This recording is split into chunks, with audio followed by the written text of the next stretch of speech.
అదే RTV app వార్తల్ని క్షణాల్లో చదివే అవకాశం ఉంటుంది. ఒక న్యూస్ పేపర్, ఒక టెలివిజన్ ఛానల్ మీ చేతుల్లో ఎప్పుడూ ఉంటాయి. రాఖీ, రక్షాబంధన్, శ్రావణ పౌర్ణిమ, జంధ్యాల పౌర్ణిమ ఇలా రాఖీ పండుగని రకరకాల నేమ్స్తో పిలుస్తూ ఉంటారు. బ్రదర్స్ అండ్ సిస్టర్స్ ఈ పండుగని వేడుకగా జరుపుకుంటారు. అయితే కొంతమంది అబ్బాయిల్లో రాఖీ పండుగ వస్తుందనగానే తెలియని టెన్షన్ మొదలవుతుంది. అమ్మాయిలు ఎక్కడ రాఖీ కట్టేస్తారనే భయంతో స్కూల్స్, కాలేజెస్, ఆఫీసులు డుమ్మాలు కొట్టేస్తూ ఉంటారు. నిజానికి బలవంతంగా రాఖీ కట్టద్దు, కట్టించుకోవద్దు. అందుకోసం వారి కంట పడకుండా ఉండద్దు. మరేం చేయాలి? Let me talk about the relationship first, okay? Brother and sisters are undoubtedly one of the best relationships in the world అని చెప్పొచ్చు. కడుపులో పుట్టినప్పటి నుంచి పెరిగి పెద్ద అయ్యేదాకా ఎవ్రీడే వీళ్లతోనే ఉండి కొట్టుకోవడం, కలిసి ఆడుకోవడం, అసలు ఈ రిలేషన్కి మించింది ఏది ఉండదు అనిపిస్తుంది. మనం బాధలో ఉంటే నవ్వించడానికి, సరదాగా ఉంటే ఏడ్పించడానికి బ్రదర్ ఎప్పుడూ రెడీగా ఉంటాడు. సో అలాంటి గొప్ప రిలేషన్ని సెలబ్రేట్ చేసుకోవడానికి ఉండే ఒక్క రోజు రక్షాబంధన్.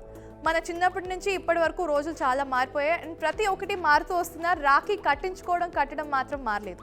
బట్ ఇలాంటి ఆకతీయ అబ్బాయిలు, ఆకతీయ అమ్మాయిల గురించి మాట్లాడుకుందాం. మణికట్టుపై పవిత్రమైన రాఖీ కడుతున్నప్పుడు సోదరుడు తన సోదరిని ఎళ్ల వేళలా కాపాడుతానని ప్రతిజ్ఞ చేస్తాడు. నిజానికి తోడ పుట్టిన వారికి మాత్రమే ఎక్కువగా అమ్మాయిలు రాఖీ కడుతూ ఉంటారు. కొంతమంది అమ్మాయిలు తమకి ఇబ్బంది కలిగిస్తున్న అబ్బాయిలకి కూడా రాఖీ కట్టాలని అనుకుంటారు.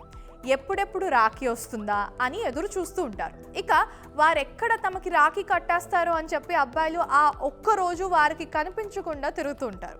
రక్షాబంధన్ రోజు సెలవు దినం పాటించాలని చెప్పి కొన్ని స్కూల్స్, కాలేజెస్లో కొంతమంది అబ్బాయిలు ఈ భయంతోనే డుమ్మా కొట్టేస్తారు. సెలవు కావాలని ఇంకా ఏడుస్తూ కూడా ఉంటారు. ప్రతి సంవత్సరం వారికి ఈ ఇబ్బంది అయితే తప్పదు. ఎవరైనా అమ్మాయి రాఖీ కట్టడానికి వస్తుందేమో అని కొంతమంది అబ్బాయిలు నో అని చెప్పలేరు. మనసులో స్నేహితురాలిగా భావిస్తూ బలవంతంగా రాఖీ కట్టించుకోవాల్సిన పరిస్థితి వాళ్ళకు వస్తుంది. ఇంకా రాఖీ కట్టించుకున్న తన మనస్సులో అలాంటి భావం లేదనే అపరాధ భావంతో వాళ్ళు అయితే కుమిలిపోతూ ఉంటారు. రాఖీ కట్టే అమ్మాయి కూడా తనకి ఇబ్బంది కలిగించే అబ్బాయిలకి రాఖీ కట్టేస్తే ఇంకా చెక్ పెట్టేసినట్లుగా భావిస్తారు. మీ పట్ల సోదర భావంతో లేని అబ్బాయిలకి బలవంతంగా రాఖీ కట్టద్దు. ఎందుకంటే అది క్షమించరాని తప్పుగా మీ మనసులో ఎప్పుడూ మిగిలిపోతుంది.